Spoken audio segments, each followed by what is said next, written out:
আসসালামু আলাইকুম, কেমন আছেন সবাই? আশা করি ভালো আছেন। এই যে বাচ্চাগুলো দেখতেছেন, ওদেরকে কিন্তু আজকে বাইরে ছেড়ে দেওয়া হয়েছে খাঁচা থেকে। আজকে মুক্ত আছে ওরা। তো মুক্ত হওয়ার পর বেশ খেলাধুলা করতেছে, বেশ খুশি। তো বয়স 28-29 দিন হয়েছে। দেখেন মাশাল্লাহ। ওকে বন্দি করা হয়েছে, হয়তো ভাবতে পারেন কেন বন্দি। ওর বাচ্চার বয়স 9 দিন হয়ে যাওয়ার পর বাচ্চা আলাদা করে দেওয়া হয়েছে। আর ওকে এইভাবে রাখা হয়েছে, হয়তো আজকে রাখা হবে, তারপর ছেড়ে দেওয়া হবে। তো মোটামুটি দেখা যেতেছে মাশাল্লাহ। এই যে আমার পিছনে পিছনে আসতেছে, মানে ওদের খাবার দরকার, সবসময় আমি খাবার দিতাম, আর পিছনে পিছনে ঘুরতেছে যে খাবার দাও, ওরা খাবারের চান্স পাইতেছে না, খাবার শেষ হয়ে গেছে।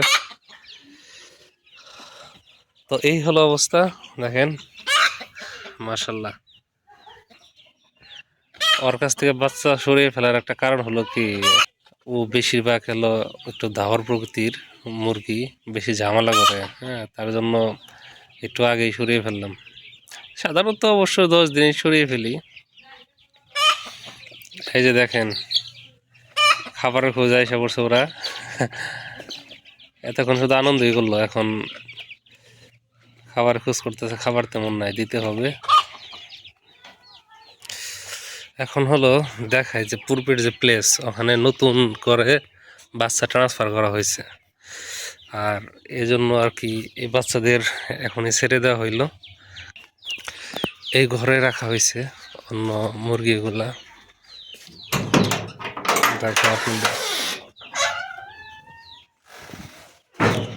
এই যে দেখেন বাচ্চা, ওই যে কালকে ওই মুরগি থেকে সরিয়ে আনছি, এখানে কয়টা জানি 12-13টা আছে হয়তো, বয়স 9 দিন মেবি, হ্যাঁ 9 দিনের মতো।